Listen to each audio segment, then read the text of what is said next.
Bonjour à tous, c'est Ancapostique et bienvenue dans cette nouvelle vidéo concernant une nouvelle histoire de la danse qui s'intéresse au corps de la femme dans l'histoire de la danse et qui se demande si c'est un moyen de divertissement. Question qui peut susciter nombre de polémiques, d'interrogations, les plus justes qu'elles soient, et je vous invite à les prononcer, à les exprimer dans l'espace commentaire si vous avez des interrogations, des choses à dire. Ça m'intéresse beaucoup. Cela étant dit, si vous aimez ce type de vidéo d'histoire de la danse, je vous invite à vous abonner à cette chaîne, à la partager, à liker et à suivre les actualités dans le moment présent sur les réseaux sociaux tels que Instagram. Il y a des informations sur la tournée Fantasy Minor, spectacle dans lequel je suis. On passe en Italie, Allemagne, Prague, plein d'endroits en France, à Paris, pendant les Jeux Olympiques, donc ça va être super bien. Vous suivez ça, merci à tous. Est-ce que le corps de la femme dans l'histoire de la danse est un moyen de divertissement?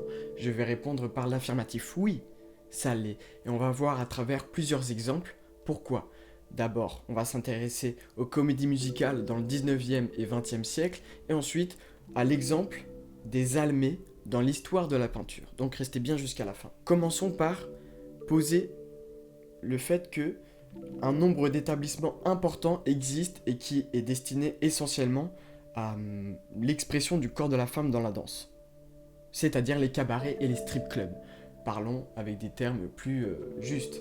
Les strip clubs, c'est une culture importante aux États-Unis. Tu peux y aller avec des potes, tu peux y aller pour vraiment te divertir et écouter la musique et voir des danseuses s'exprimer sur ces musiques. Surtout que le DJ passe aussi souvent des sons exclusifs des rappeurs et c'est un moyen aussi de les tester auprès des danseuses. Si elles kiffent le son va tourner un peu plus, va être demandé un peu plus souvent par les danseuses et donc ça assure un certain hit après pour l'artiste qui essaye de percer avec sa musique. Future, le rappeur, a beaucoup été joué dans les strip clubs et a connu vraiment un succès à partir de l'émergence de ces sons dans les strip clubs. Et voilà, il y a énormément de rappeurs qui ont connu aussi cette ascension via les strip clubs. Donc c'est une culture importante. Et donc c'est destiné au corps de la femme et à sa danse. C'est un moyen de divertissement. Sachez aussi que nous en France, on a beaucoup de cabarets. Et aussi, beaucoup à Paris, forcément parce que Paris est une place centrale dans cet univers des cabarets et de la comédie musicale, même si c'est encore autre chose, mais les cabarets, c'est une culture aussi très importante en France. Elle est moins actuelle que peut-être les strip clubs aux États-Unis, mais ça reste un endroit où il y a beaucoup de passages, beaucoup de danseuses, beaucoup de shows qui y sont présentés. J'ai pas mal d'amis qui sont dans ce milieu-là, et donc c'est intéressant de les voir évoluer sur les réseaux sociaux, de voir leurs costumes, de voir les différents shows, les différents établissements dans lesquels elles passent. Donc dites-vous bien que ces milieux-là existent encore et sont très populaires. Mais vraiment, il y a beaucoup de passages et tu peux amener un date dans un cabaret. J'ai vu ça. Je passais dans une rue, je sais plus c'était quel cabaret, mais je voyais qu'il y avait un couple qui sortait d'un van et qui se rendait en soirée dans ce cabaret. Donc c'est vraiment un lieu très important encore aujourd'hui pour la culture du corps de la femme dans la danse. Ça représente encore quelque chose de très important. Et je vous invite, si vous êtes de passage à Paris, à vous rendre dans ces cabarets, le Moulin Rouge et plein d'autres, même s'il y en a qui ont fermé. Parce que c'est quand même très important dans la culture chorégraphique française et même dans le monde. Les cabarets de Paris, c'est un truc de fou.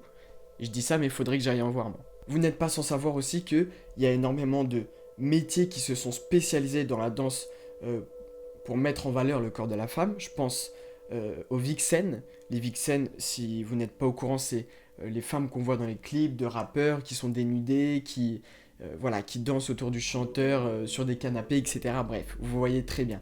Elles, ce sont des vixen qui font partie de vidéoclips. Et c'est vraiment aussi une culture très importante. Et il y a énormément de gens qui n'opèrent que dans ce milieu-là, dans ce style de danse.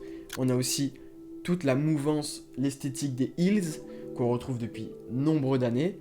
Mais sachez qu'il y a énormément de gens qui passent par ces esthétiques. Et c'est encore très très très populaire. On va écarter tout de suite quelque chose. C'est pas mauvais, c'est pas une mauvaise représentation du corps de la femme, non. C'est des gens qui y vont volontairement, qui veulent apprendre toutes ces techniques, c'est très à la mode, très en vogue. Donc voilà, il y a énormément de choses qui se passent dans ces milieux-là. Et c'est magnifique à voir. Donc sachez, voilà, je réponds par l'affirmatif à cette question dans la vidéo.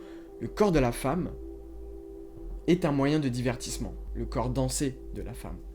Et on va voir ça dans cet exemple suivant des comédies musicales dans le 19e et 20e siècle. Ces comédies musicales à cette époque mettent énormément en avant le corps de la femme. Et c'est un moyen, c'est un argument de vente pour attirer le monde dans les salles de théâtre. Mais vraiment, et on a des témoignages, un que je vais vous lire juste après, qui exprime cette chose-là. Je vous ai déjà parlé de ce livre d'Annie Suquet, L'éveil des modernités, une histoire culturelle de la danse de 1870 à 1945. Je vous en ai déjà parlé, je vous ai déjà évoqué plein de petits extraits de ce livre-là, et je continue de le faire parce que il est tellement complet, et il y a plein d'autres bouquins qui existent au Centre national de la danse, qui voilà, sont des gros pavés comme ça, et qui partagent un pan de l'histoire de la danse très important et très intéressant. Dès 1867, un producteur français résume ainsi les recettes d'un spectacle à succès. Nous promettons des étonnements, des stupéfactions, des renversements, des trucs inimaginables et impossibles, des pluies d'or, des pluies de feu, des pluies d'eau naturelle, des cieux plus profonds, des tonnerres plus grondants, et des jambes et des jambes. Car l'idéal des jambes est très recherché, de l'or et des jambes et de l'or, on en veut toujours. Nous faisons entendre qu'on n'aura jamais vu autant de jambes à la fois, ni si audacieuses. Le voisin en annonce 300. Nous en promettons 600, mais plus choisis. Sachez aussi que dans l'histoire de la peinture, on retrouve énormément de représentations de femmes en train de danser. Il y a tellement de tableaux qui existent, c'en est même impressionnant, à quel point le corps de la femme qui danse, c'est un sujet pictural tellement important et qui a rassemblé énormément de monde et qui a participé à l'émergence de beaucoup de peintres.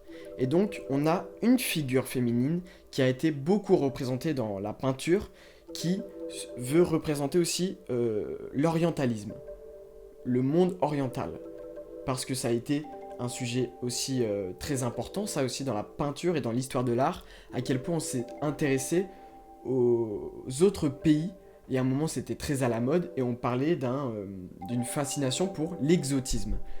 Et on est à une certaine époque de la peinture et du monde, 20e siècle, 19e siècle, où il y a les expositions universelles, où on essaye de mettre en valeur de la plus mauvaise des manières, mais les différents pays, les coutumes, etc. Quitte à créer des zoos humains. Un autre sujet, mais voilà. On n'est pas trop loin de ça. Et donc, à cette époque-là, dans l'art, on recherche énormément ce goût exotique. Voilà. Que ça soit dans l'art primitif, qui met en valeur les statuettes africaines, même si on peut aussi penser que l'art primitif, c'est une expression donnée par des Européens pour parler de cet art, enfin bref. Il y a énormément de sous-entendus, de seconde lecture de toute cette époque qui cherche l'exotisme dans l'art. Et donc, ils l'ont aussi cherché dans l'histoire de la peinture et dans la représentation de cette figure féminine, les Almées. Et vous allez voir que les Almées, c'est une représentation féminine galvaudée, fausse, en tout cas dans l'histoire de la peinture. Parce que, avec les exemples que vous pouvez voir, vous pouvez observer que les femmes qui dansent, elles dansent devant un roi. Elles dansent devant une personne qui est souvent assise sur un canapé, des hommes qui la regardent. Et donc, sachez que ces danseuses ne sont pas des Almées. Ces danseuses sont des prostituées, des danseuses de rue, qui dansent pour divertir les rois, les hommes, dans un établissement. Voilà. Et donc, il y a une chercheuse qui s'est penchée sur ce sujet et qui a remis en valeur le terme de Almée. Et il est faux quand on le compare à cette représentation dans la peinture des femmes. Je vais citer pour ce faire Hajer Ben Moubaker qui a énormément travaillé sur ce sujet et il y a une très belle définition de ce que sont les Almées, je ne pourrais pas faire mieux, donc je vous invite aussi à lire l'ensemble de l'article qui est disponible en description. L'Almée est une figure légendaire de la musique égyptienne, femme aux multiples talents. Elle chante à l'origine pour un public exclusivement féminin, dans le cadre de fêtes privées. Chanteuse musicienne, l'Almée a nourri l'imaginaire orientaliste. En effet, les voyageurs européens ont souvent confondu dans leurs récits les Almées et les danseuses pratiquant la prostitution. Donc c'est en lien avec ce que je vous ai dit juste avant. Il y a une mauvaise représentation des Almées. Cela étant dit, ça c'était pour remettre un peu dans son contexte ce que sont les Almées.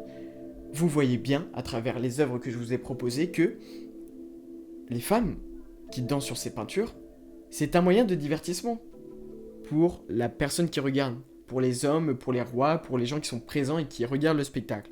C'est un moyen de divertissement. Et donc ça ne date pas du XXe siècle ou XIXe. Non, c'est vieux. C'est très vieux.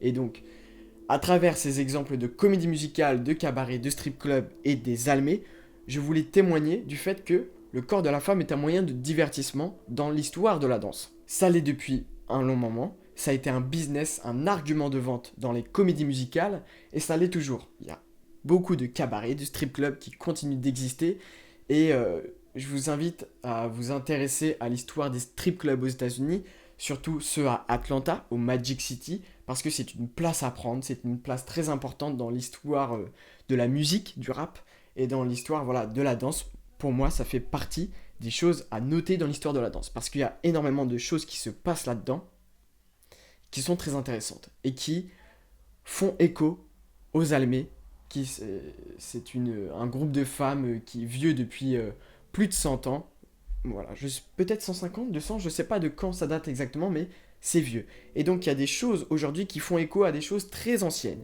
et j'aime ces liens, vous les savez. C'est tout pour moi, en capoustique, pour une nouvelle histoire de la danse concernant le corps féminin dans l'histoire de la danse, si c'est un moyen de divertissement. Donc je vous invite à répondre à cette question aussi dans les commentaires, et à laisser votre avis, si vous êtes d'accord, pas d'accord, parlez. Autre recommandation, restez jusqu'à la fin parce que ce spectacle que je vous recommande est super intéressant. Il s'appelle Landscape, paysage, et c'est un spectacle de Elena Antonio. Et Elena, elle a voulu mettre un peu toute cette histoire du corps féminin sur scène. C'est-à-dire qu'elle propose un solo dans lequel elle se laisse observer par le public qui tourne autour d'elle dans la salle de théâtre, là où elle danse, et elle, sur scène, elle considère son corps comme étant un paysage à observer. Et donc, elle passe par toute une danse très sexy, avec beaucoup de gestuels qu'on peut associer aux heels, à toute cette mouvance-là qui met en valeur le corps féminin. C'est un spectacle que je vais aller voir en Italie, pendant un festival, Primaveri. C'est un festival dans lequel on joue Fantasy Minor, donc je vais aller me rendre à ce spectacle, et pourquoi pas, je vous en dirai des nouvelles. Mais sachez qu'il y a ce spectacle qui existe et qui fait écho à tout ce que je vous ai dit. Si vous voulez plus d'histoire de la danse, vous savez ce que vous devez faire. Rejoignez cette chaîne YouTube, partagez, et voilà. Merci à tous, c'était Ancapoustique. À bientôt.